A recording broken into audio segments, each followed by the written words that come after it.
Assalamualaikum warahmatullahi wabarakatuh.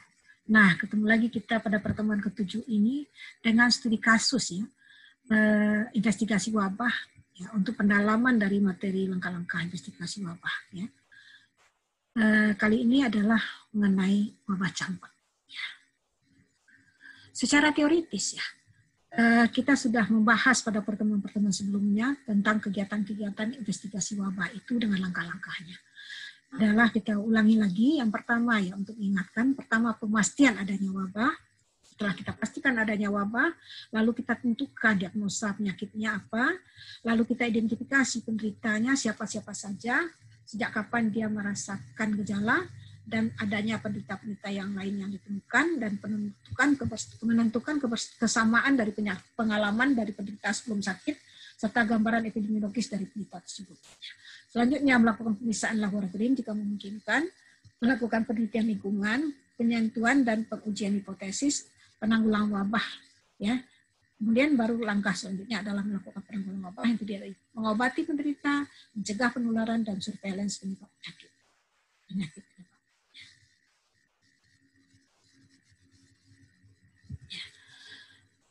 Sebagai langkah penyelidikan KLB yang kita lakukan, pertama adalah melakukan verifikasi diagnosa. Ya.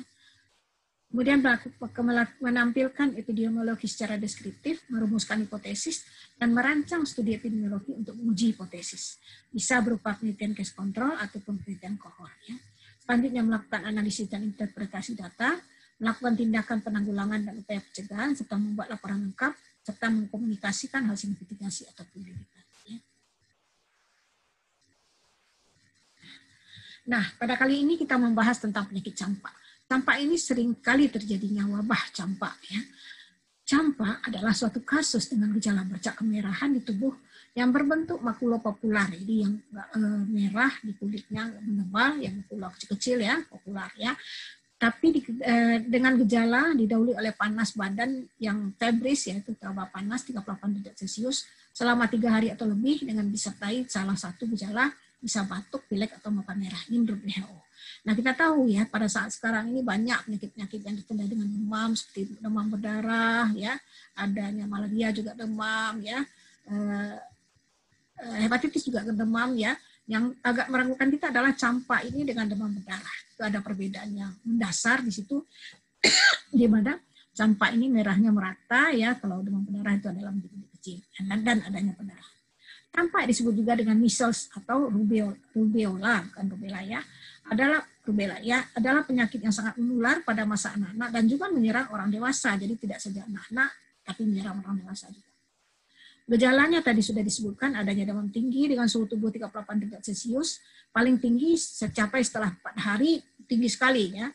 Kemudian adanya bintik putih pada bagian dalam pipi sebelah depan gigi premolar, ya ada semacam apa ya, adanya di dalam mulutnya itu putih ya. Kemudian mata merah dan berair, ini khas juga ya. Adanya sakit tenggorokan, pilek dan batuk yang khas, kering dan keras, itu biasanya menyertai ya. Pada beberapa anak terdapat muntah dan diare, dan adanya bercak kemerahan atau ras dimulai dari belakang telinga dan menyebar ke muka, kemudian ke seluruh badan dan berubah menjadi kehitaman dan bersisik. Penyebab dari penyakit campak ini adalah virus ribonucleic acid Anda dari famili Paramyxoviridae Gnosmorbillivirus. Penularan terjadi melalui percikan ludah dan hidung, mulut ataupun tenggorokan penderita campak. Dengan masa inkubasi 10 sampai 14 hari. Jadi cukup lama ya, lebih dari 1 minggu. Ini menurut Adkes tahun 2007. Angka kejadian campak di Indonesia secara epidemiologi sejak tahun 90 sampai 2002 masih tinggi, sekitar 3.000 sampai 4.000 per tahun. Umur terbanyak menderita campak adalah kecil dari 12 bulan dan diikuti dengan kelompok 1 sampai 4 tahun dan 5 sampai 14 tahun. Jadi memang pada anak-anak yang banyak ya. Adapun faktor risiko terjadinya campak yaitu anak dengan imunodefisiensi, adanya daya tahan yang kurang ya. Perjalanan atau kunjungan ke daerah endemis campak atau kontak dengan pendatang dari daerah endemis. Ini karena dia menular ya. Baik yang tidak diimunisasi campak tentunya. Nah, sebagai pengobatan tidak ada pengobatan khusus untuk penyakit campak ini. Ya, pengobatan campak hanya bersifat simptomatis, mengobati gejala saja. Misalnya bila muncul demam, maka diobati adalah gejala demam. Ya, untuk menurunkan demam biasanya acetaminophen atau ibuprofen atau yang terkenal mungkin selama ini dengan paracetamol. Ya, Acetaminophen ya. Bila mengalami batuk, maka obat batuk digunakan untuk meringankan batuknya. Sementara hingga saat ini belum ditemukan obat yang bisa langsung mengatasi virus campak tersebut ya, belum ada ya. Nah, pencegahan dapat kita lakukan ya dengan melalui imunisasi terhadap penyakit campak yang pertama pada usia 9 bulan ya. Agar kekebalan tubuh anak semakin baik, maka kemudian vaksinasi dapat diulang setelah umur 15 bulan. Berikutnya misalnya campak dilakukan ketika anak berusia 6 tahun ya. Campak perlu dicegah karena campak bisa menyebabkan komplikasi. Komplikasi ini yang lebih memberatkan biasanya dari penyakit campak itu sendiri, yang bisa berakibat fatal.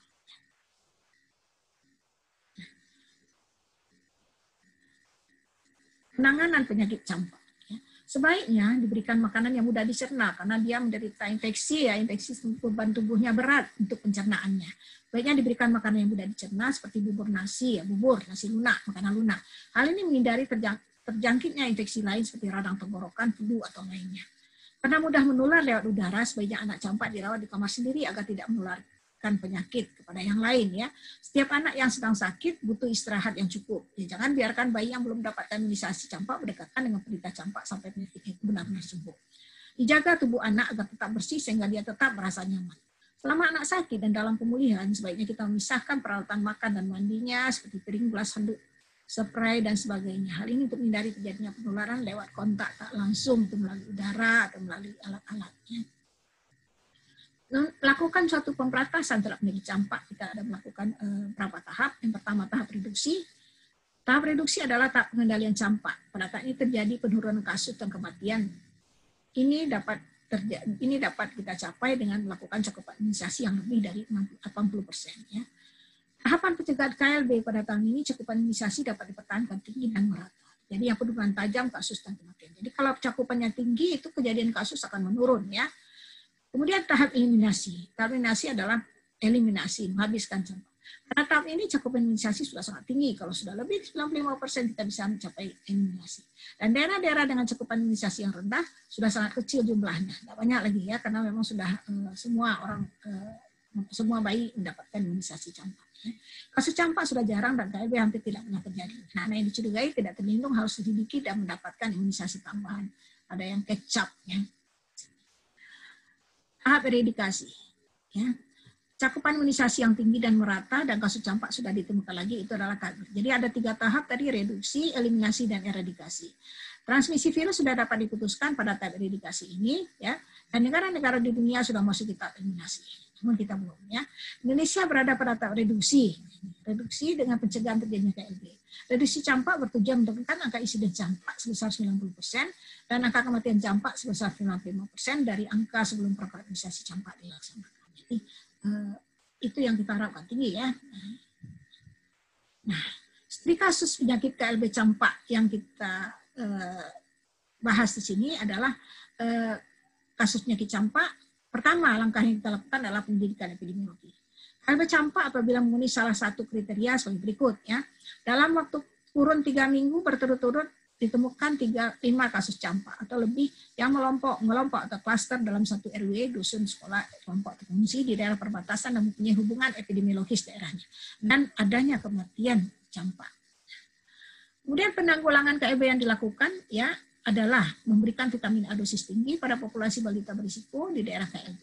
Melakukan pengobatan dan pemberian vitamin A dosis tinggi pada kasus ditemukan lapangan. Vitamin A dapat menurunkan terjadinya insiden penyakit campak. Kemudian surveillance ketat pada KLB. Perkembangan kasus baru dan kematian KLB campak direkam dalam format CKLB dan dilaporkan setiap hari ke Dinas Kesehatan Kabupaten Kota ya pada waktu adanya kasus ini surveillance. Ya. Nah, untuk lebih jelasnya kita bahas pada studi kasusnya. Dari studi kasus laporan yang kita terima berdasarkan informasi dari Puskesmas ya, pada WAAS yang mencakup wilayah Kecamatan Pasirwangi tanggal 3 April 2010 di Desa Talaga ada 14 anak yang menderita campak.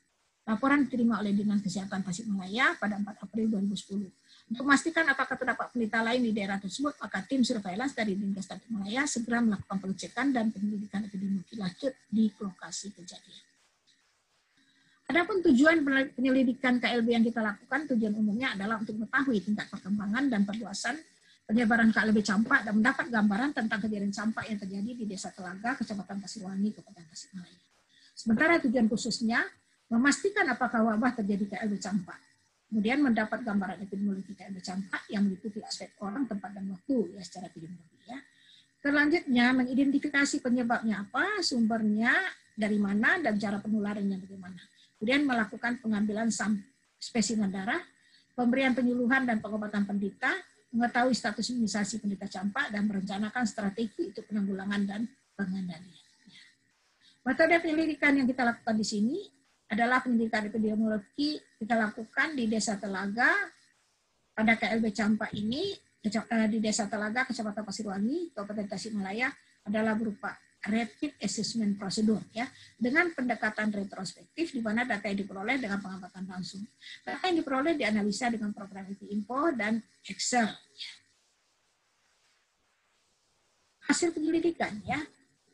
Gambaran umum lokasi. Desa Telaga adalah desa yang masih merupakan wilayah hutan lindung. Ya.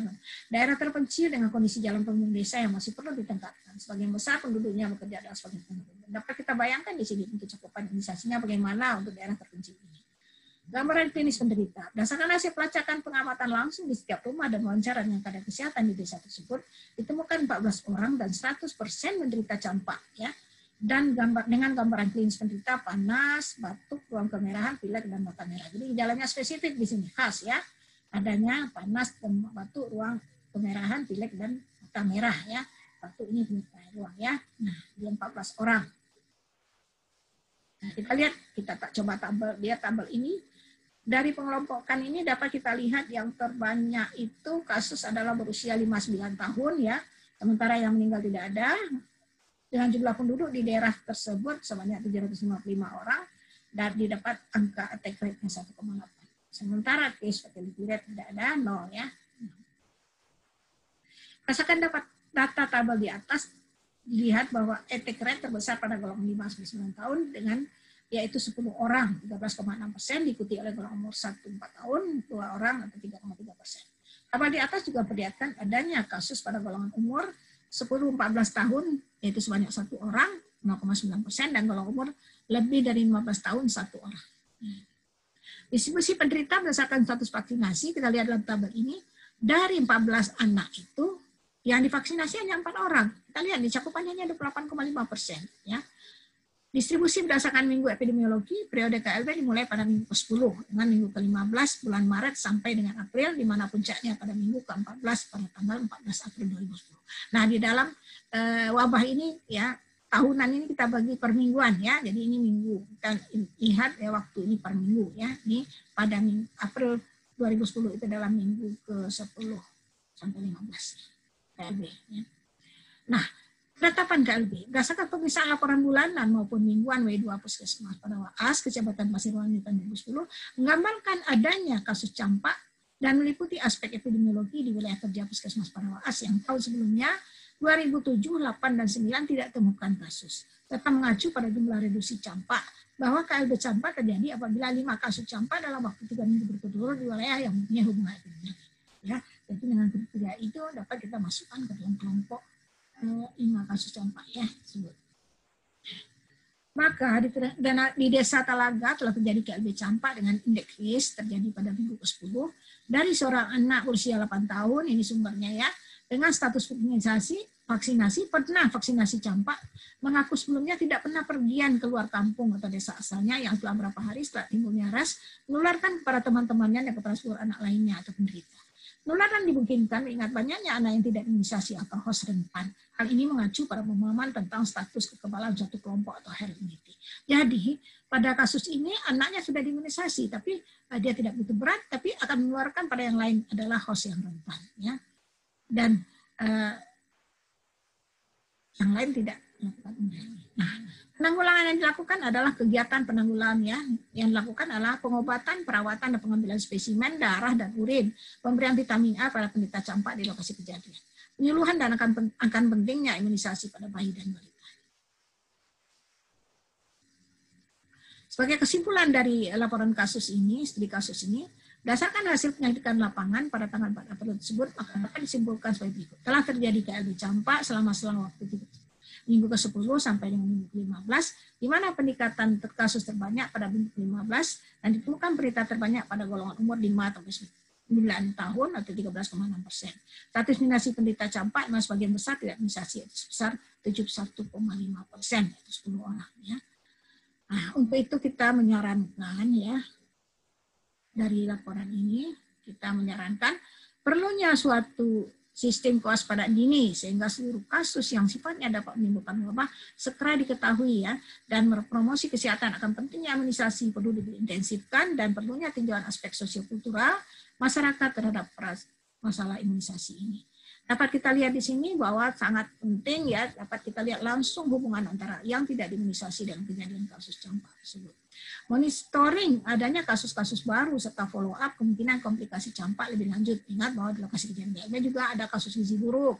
Agar puskesmas mencermati sistem pelaporan penyakit yang berpotensi wabah. Nah, inilah yang dapat kita sarankan kepada desa pada waktu tersebut ya.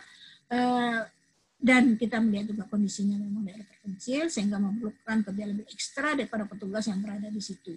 Nah, kita lihat juga cakupan imunisasi yang masih rendah. Ya. Di lapangan itu yang kita lihat ya, kaitan antara status imunisasi dengan kejadian KLB. Ya. Demikian saja mungkin dari studi kasus ini.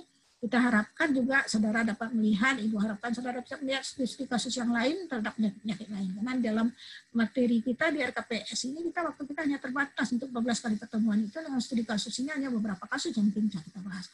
Apalagi nanti saudara-saudara itu akan bekerja di lapangan sebagai epidemiolog ya, kita memerlukan bagaimana kemampuan untuk melakukan analisis data dan melakukan suatu penyelidikan KLB terhadap penyakit-penyakit yang berpotensi wabah.